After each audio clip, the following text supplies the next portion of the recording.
ರಾಜೀನಾಮೆಗೆ ಮುಂದಾಗಿದ್ದಾರೆ ಇಂಡಿ ಶಾಸಕರು. ಈಗಾಗಲೇ ಅಪ್ಪಾಜಿನಾಡಗೌಡರು ಕೂಡ ಮಾತಾಡ್ತಾ ಇದ್ರು, ತಮ್ಮ ಅಸಮಾಧಾನವನ್ನ ಹೊರಹಾಕಿದ್ರು. ಇದೀಗ ಇಂಡಿ ಶಾಸಕರು ಕೂಡ ತಮ್ಮ ಅಸಮಾಧಾನವನ್ನ ಹೊರಹಾಕ್ತಿದ್ದಾರೆ. ಸಚಿವ ಸ್ಥಾನ ಸಿಗದ ಇರುವಂತಹ ಹಿನ್ನೆಲೆಯಲ್ಲಿ ರಾಜೀನಾಮೆಗೆ ಮುಂದಾಗಿದ್ದಾರೆ ಇಂಡಿ ಶಾಸಕರು. ತಮ್ಮ ಅಸಮಾಧಾನವನ್ನ ಹೊರ ಹಾಕಿದ್ದಾರೆ. ಪ್ರಮುಖವಾಗಿ ಅನೇಕ ಕ್ಷೇತ್ರಗಳಲ್ಲಿ ಶಾಸಕರಿಗೆ ಸಿಕ್ಕಿಲ್ಲ. ಆ ಕೋಪ ಕೂಡ ಈಗ ಭುಗಿಲೆದ್ದಿದೆ. ಅನೇಕರು ಸಚಿವಾಕಾಂಕ್ಷಿಗಳಾಗಿದ್ರು. 20 ಸ್ಥಾನಕ್ಕೆ 40ಕ್ಕೂ ಹೆಚ್ಚು ಸಚಿವಾಕಾಂಕ್ಷಿಗಳು ಇದ್ರು. ಈ ಸಲ ನಮಗೆ ಸಿಕ್ಕೇ ಸಿಗುತ್ತೆ ಅನ್ನುವಂತಹ ಒಂದು ನಂಬಿಕೆಯನ್ನ, ಭರವಸೆಯನ್ನ ಇಟ್ಟುಕೊಂಡಿದ್ರು. ಯಾವಾಗ ಅದು ಕೈ ತಪ್ಪಿ ಹೋಯ್ತೋ ಇದೀಗ ಶಾಸಕರುಗಳು ರಾಜೀನಾಮೆಗೆ ಮುಂದಾಗಿದ್ದಾರೆ. ಸಚಿವ ಸ್ಥಾನ ಸಿಗದಿದ್ದಕ್ಕೆ ತಮ್ಮ ರಾಜೀನಾಮೆಯನ್ನ ಕೊಡೋದಕ್ಕೂ ಕೂಡ ಮುಂದಾಗಿದ್ದಾರೆ. ಇಂಡಿ ಶಾಸಕರಾಗಿರುವಂತಹ ಬಸವರಾಯಗೌಡ ವಿ ಪಾಟೀಲ್ ಅವರು ಕೂಡ ಈಗ ಈತನ ಸ್ಥಾನಕ್ಕೆ ರಾಜೀನಾಮೆಯನ್ನ ಕೊಡ್ತೀನಿ ಅಂತ ಕೂಡ ಹೇಳ್ತಾ ಇದ್ದಾರೆ. ಯಶವಂತರಾಯಗೌಡ ಪಾಟೀಲ್ ಅವರು ಈಗ ತಾನು ತನ್ನ ಸ್ಥಾನಕ್ಕೆ ಸ್ವ ಇಚ್ಛೆಯಿಂದ ರಾಜೀನಾಮೆಯನ್ನ ಕೊಡ್ತಾ ಇದ್ದೇನೆ, ಕೂಡಲೇ ಅಂಗೀಕರಿಸಬೇಕು ಅಂತ ಹೇಳಿ ಕೋರುತ್ತೇನೆ ಅನ್ನುವಂತಹ ಒಂದು ರಾಜೀನಾಮೆ ಪತ್ರವನ್ನ ಕೂಡ ಅವರು ಕಾರ್ಯದರ್ಶಿಗಳಿಗೆ ಬರೆದಿದ್ದಾರೆ. ಸಾಕಷ್ಟು ಬೆಳವಣಿಗೆಗಳು ಆಗ್ತಾ ಇದೆ. ಇದೇ ಕಾರಣಕ್ಕಾಗಿ ಸಚಿವ ಸಂಪುಟವನ್ನ ಮಾಡುವಂಥದ್ದನ್ನ ಮುಂದೆ ಹಾಕ್ತಾನೆ ಬಂದ್ರು. ಸಾಕಷ್ಟು ಅಳೆದು ತೂಗಿ ಕಾಂಗ್ರೆಸ್ ಹೈಕಮಾಂಡ್ ಪಟ್ಟಿಯನ್ನ ರೆಡಿ ಮಾಡ್ತು.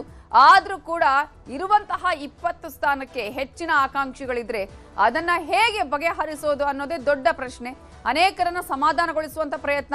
ಕೆಲವು ಹಿರಿಯ ಶಾಸಕರುಗಳು ಕೆಲವು ಈ ಹಿಂದೆನೆ ಸಚಿವ ಸ್ಥಾನ ಪಡ್ಕೊಂಡಿದ್ರು, ಅಂತವರಿಗೂ ಕೂಡ ಕೊಡಬೇಕಾ ಬೇಡವಾ, ಅಥವಾ ಯಾವ ರೀತಿಯಾಗಿ ಬ್ಯಾಲೆನ್ಸ್ ಮಾಡಬೇಕು, ಪ್ರಾದೇಶಿಕ ಅಸಮತೋಲನವನ್ನ ಹೇಗೆ ಸರಿ ಮಾಡೋದು, ಇವೆಲ್ಲ ವಿಚಾರಗಳು, ಜೊತೆಗೆ ಜಾತಿವಾರು, ಸಮುದಾಯದವಾರು, ಇವೆಲ್ಲವನ್ನ ಮಾನದಂಡದಲ್ಲಿ ಇಟ್ಟುಕೊಂಡು ಇವತ್ತು ಈಗ ನೂತನ ಸಚಿವರ ಆಯ್ಕೆ ಆಗಿದೆ. ಆದ್ರೆ ಯಾವಾಗ ಇದರಲ್ಲಿ ತಮ್ಮ ಹೆಸರು ಇಲ್ಲ ಅನ್ನೋದು ಗೊತ್ತಾಯ್ತು, ಅಂತಹ ಸಂದರ್ಭದಲ್ಲೇ ಇದೀಗ ಸಚಿವ ಆಕಾಂಕ್ಷಿಗಳಾಗಿದ್ದಂತಹ ಶಾಸಕರುಗಳು ತಾವು ರಾಜೀನಾಮೆಯನ್ನ ಕೊಡುವಂತಹ ಕೆಲಸವನ್ನ ಮಾಡ್ತಾ ಇದ್ದಾರೆ. ಅದೇ ರೀತಿಯಾಗಿ ಇಂಡಿ ಶಾಸಕರಾಗಿರುವಂತಹ ಯಶವಂತರಾಯ ವಿ ಪಾಟೀಲ್ ಅವರು ಕೂಡ ಇದೀಗ ತಮ್ಮ ಸ್ಥಾನಕ್ಕೆ ನಾನು ರಾಜೀನಾಮೆಯನ್ನ ಕೊಡ್ತಾ ಇದ್ದೇನೆ, ಇದನ್ನ ಕೂಡಲೇ ಅಂಗೀಕರಿಸಿ ಅಂತ ಹೇಳಿ ಕೇಳ್ಕೊಂಡು ಇದೀಗ ರಾಜೀನಾಮೆ ಪತ್ರವನ್ನ ಕಾರ್ಯದರ್ಶಿಗಳಿಗೆ ಬರೆದಿದ್ದಾರೆ. ಸಾಕಷ್ಟು ಅಸಮಾಧಾನ ಇದೆ. ಬಟ್ ಕೆಲವು ದಿನಗಳ ಕಾಲ ಹಾಗೆ ಇರತ್ತೆ. ಪ್ರತಿ ಬಾರಿ ಕೂಡ ಹೊಸ ಸಂಪುಟ ಆದಾಗ, ವಿಸ್ತರಣೆ ಆದಾಗ ಅಥವಾ ಪುನರಚನೆ ಆದಂತಹ ಸಂದರ್ಭದಲ್ಲೂ ಕೂಡ ಇಂತಹ ಬೆಳವಣಿಗೆಗಳು ಆಗುತ್ತೆ.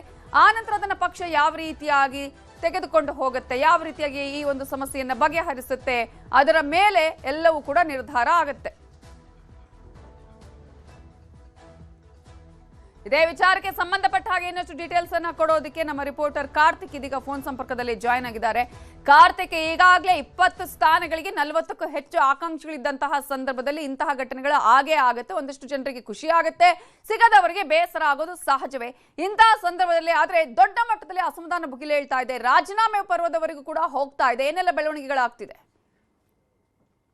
ನಿಶ್ಚಿತವಾಗಿ ಎಐಸಿಸಿ ಯಾವಾಗ ಈ ನೂತನ ಸಚಿವರ ಪಟ್ಟಿಯನ್ನ ಪ್ರಕಟ ಮಾಡ್ತು, ಅದಾದ ಬಳಿಕ ಕೆಲವು ಮಾರ್ಪಾಡುಗಳನ್ನು ಕೂಡ ಮಾಡ್ತು. ಆದ್ರೆ ಈಗಾಗಲೇ ಈ ಒಂದು ಅಸಮಾಧಾನ ಭುಗಿಲೇಳ್ತಾನೆ ಇದೆ.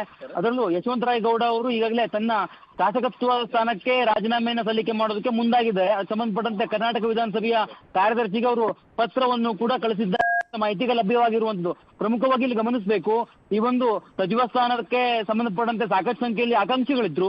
ಅಳೆದು ತೂಗಿ ಕಾಂಗ್ರೆಸ್ನ ಹೈಕಮಾಂಡ್ ಈಗ ಒಂದು ಪಟ್ಟಿಯನ್ನು ಸಿದ್ಧಪಡಿಸಿತ್ತು.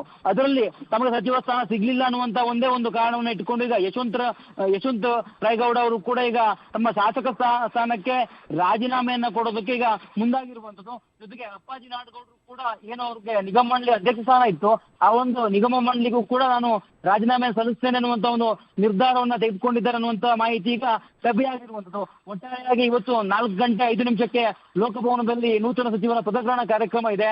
ಆ ಸಂದರ್ಭದಲ್ಲಿ ಯಾರು ನೂತನವಾಗಿ ಸಚಿವರಾಗಿ ಪ್ರಮಾಣ ವಚನವನ್ನ ಸ್ವೀಕಾರ ಮಾಡ್ತಾರೆ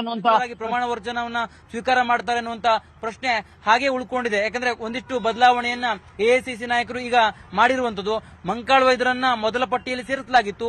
ಅದಾದ ಬಳಿಕ ಅವರ ಹೆಸರನ್ನ ಕೈಬಿಟ್ಟು SS ಮಲ್ಲಿಕಾರ್ಜುನ್ ಅವರ ಹೆಸರನ್ನ ಈಗ ಸೇರ್ಪಡೆ ಮಾಡಿದ್ದಾರೆ. ಅದರಂತೆ ಮಹಿಳಾ ಸಚಿವರ ವಿಚಾರಕ್ಕೆ ಸಂಬಂಧಪಟ್ಟಂತೆಯೂ ಕೂಡ ನೂತನವಾಗಿ ಇತ್ತೀಚೆಗಷ್ಟೇ ಈ ಪರಿಷತ್ನಲ್ಲಿ ಸದಸ್ಯರಾಗಿರುವಂತಹ ಅವರಿಗೆ ಅವಕಾಶವನ್ನು ಕಲ್ಪಿಸಲಾಗಿತ್ತು. ಆದರೆ ಈಗ ಈಗ ಸಿದ್ದರಾಮಯ್ಯನವರ ಒಂದು ಮಾತಿನ ಮೇರೆಗೆ, ಸಿದ್ದರಾಮಯ್ಯನವರ ಒಂದು ಕೋರಿಕೆಯ ಮೇರೆಗೆ ಅದನ್ನ ತಡೆ ಹಿಡಿಯುವ ಕೆಲಸವನ್ನು ಕೂಡ ಮಾಡ್ತಾ ಇದ್ದಾರೆ ಅನ್ನುವಂತ ಮಾಹಿತಿಗಳು ಲಭ್ಯವಾಗಿದೆ. ಜೊತೆಗೆ ಮಾಜಿ ಸಿಎಂ ಸಿದ್ದರಾಮಯ್ಯನವರು ಉಮಾಶ್ರೀ ಅವರನ್ನ ಸಂಪುಟಕ್ಕೆ ಸೇರಿಸೋದಕ್ಕೆ ಪ್ರಯತ್ನಗಳನ್ನ ಪಡ್ತಾ ಇದ್ದಾರೆ ಅನ್ನುವಂತ ಮಾಹಿತಿಯು ಕೂಡ ಲಭ್ಯವಾಗಿದೆ. ಅದರಂತೆ ಹಾಲಿ ಸಿಎಂ ಡಿಕೆ ಶಿವಕುಮಾರ್ ಅವರು ಲಕ್ಷ್ಮೀ ಹೆಬ್ಬಾಳ್ಕರ್ ಅವರನ್ನ ಸಂಪುಟಕ್ಕೆ ಸೇರ್ಪಡೆ ಮಾಡಿಕೊಳ್ಳೋದಕ್ಕೆ ಸಾಕಷ್ಟು ಪ್ರಯತ್ನಗಳನ್ನ ನಡೆಸ್ತಾ ಇದ್ದಾರೆ ಅನ್ನುವಂಥದ್ದು ಕೂಡ ಈಗ ಲಭ್ಯ ಆಗಿರ್ತಕ್ಕಂಥ ಮಾಹಿತಿ. ಒಟ್ಟಾರೆಯಾಗಿ ಈ ಒಂದು ಏನು ನೂತನವಾಗಿ ಸಚಿವರ ಪದಗ್ರಹಣ ಕಾರ್ಯಕ್ರಮ ಇನ್ನೇನು ಕೆಲವೇ ಕ್ಷಣಗಳಲ್ಲಿ ನಡೆಯಲಿಕ್ಕಿದೆ. ಇಂತಹ ಒಂದು ಸಂದರ್ಭದಲ್ಲಿ ಕಾಂಗ್ರೆಸ್ಗೆ ಸಾಕಷ್ಟು ತಲೆನೋವು ಕೂಡ ಸಂಭವಿಸಿರುವಂತದ್ದು. ಯಾಕೆಂತಂದ್ರೆ ಒಂದಿಷ್ಟು ಜನ ಅಸಮಾಧಾನವನ್ನ ಈಗಾಗಲೇ ಹೊರ ಹಾಕ್ತಾ ಇದ್ದಾರೆ. ಜೊತೆಗೆ ತಮ್ಮ ತಮ್ಮ ನಾಯಕರನ್ನ ಭೇಟಿ ಮಾಡಿ ನಮ್ಗೆ ಯಾಕೆ ಸಿಗ್ಲಿಲ್ಲ ಅನ್ನುವಂತ ರೀತಿಯಲ್ಲಿ ಪ್ರಶ್ನೆಯನ್ನ ಮಾಡ್ತಿದ್ದಾರೆ. ಬೇಳೂರು ಗೋಪಾಲ್ ಕೃಷ್ಣ ಇರಬಹುದು, ಹಾಗೆ ಯಶವಂತರಾಯಗೌಡ ಪಾಟೀಲ್ ಇರಬಹುದು, ಅವರು ಈಗಾಗಲೇ ಶಾಸಕತ್ವ ಸ್ಥಾನಕ್ಕೆ ರಾಜೀನಾಮೆ ಕೊಡೋದಕ್ಕೂ ಕೂಡ ಮುಂದಾಗಿದ್ದಾರೆ. ಈ ರೀತಿಯ ಒಂದು ಸನ್ನಿವೇಶವನ್ನ ಕಾಂಗ್ರೆಸ್ ಹೈಕಮಾಂಡ್ ಎದುರಿಸಬೇಕಾಗಿದೆ. ಜೊತೆಗೆ ಇನ್ನೂ ಸಮಯಾವಕಾಶ ಇರುವಂತಹ ಕಾರಣಕ್ಕಾಗಿ ಕೊನೆಯ ಹಂತದಲ್ಲಿ ಒಂದಿಷ್ಟು ಬದಲಾವಣೆಯನ್ನು ಕೂಡ ಮಾಡಿದ್ರೆ ಆಶ್ಚರ್ಯ ಪಡಬೇಕಾಗಿದೆ. ಸಚಿವರಾಗಿ ಇರ್ತೀವಿ, ಪ್ರಮಾಣ ವಚನ ಸ್ವೀಕರಿಸ್ತೀವಿ ಅಂತ ಹೇಳಿ ಲಿಸ್ಟ್ ಅಲ್ಲಿ ಇದ್ದಂತಹ ಶಾಸಕರಿಗೂ ಕೂಡ ಒಂದು ರೀತಿಯ ಆತಂಕ ಇದ್ದೇ ಇದೆಯಾ ಹೇಗೆ ಅಂತ? ನಿಶ್ಚಿತವಾಗಿ ಗಾಯತ್ರಿ ಶಾಂತೇಗೌಡ ಅವರ ವಿಚಾರಕ್ಕೆ ಸಂಬಂಧಪಟ್ಟಂತೆ ನಾನು ಆಗ್ಲೇ ಹೇಳ್ತಾ ಇದ್ದೆ, ಅವರು ನೂತನವಾಗಿ ಪರಿಷತ್ ಸದಸ್ಯರಾಗಿರುವಂತಹ ಕಾರಣಕ್ಕಾಗಿ ಅವರು ಇದುವರೆಗೂ ಪರಿಷತ್ ಸದಸ್ಯೆಯಾಗಿ ಪ್ರಮಾಣ ವಚನವನ್ನು ತೆಗೆದುಕೊಂಡಿಲ್ಲ. ಜೊತೆಗೆ ಕುರುಬ ಸಮುದಾಯದಿಂದ ಅವರಿಗೆ ಅವಕಾಶವನ್ನು ಕಲ್ಪಿಸಲಾಗಿದೆ. ಸಿಎಂ ಡಿಕೆ ಶಿವಕುಮಾರ್ ಅವರು ಸಹಿತ ಅವರಿಗೆ ಇದುವರೆಗೂ ಕರೆಯನ್ನ ಮಾಡಿ ನೀವು ಪ್ರಮಾಣ ವಚನ ಕಾರ್ಯಕ್ರಮಕ್ಕೆ ಸಿದ್ಧರಾಗಿ ಎನ್ನುವಂತ ರೀತಿಯಲ್ಲಿ ಅವರಿಗೆ ಹೇಳಿಯೂ ಕೂಡ ಇಲ್ಲ. ಜೊತೆಗೆ ಸಿದ್ದರಾಮಯ್ಯನವರು ಗಾಯತ್ರಿ ಶಾಂತೇಗೌಡ ಅವರಿಗೆ ಕರೆಯನ್ನ ಮಾಡಿ ಪ್ರಮಾಣ ವಚನವನ್ನ ಸ್ವೀಕಾರ ಮಾಡಬೇಡಿ ಅನ್ನುವಂತ ಸಲಹೆಗಳನ್ನ ಕೊಟ್ಟಿದ್ದಾರೆ ಅನ್ನುವಂತ ಮಾಹಿತಿಯೂ ಕೂಡ ಲಭ್ಯವಾಗಿರುವಂತದ್ದು.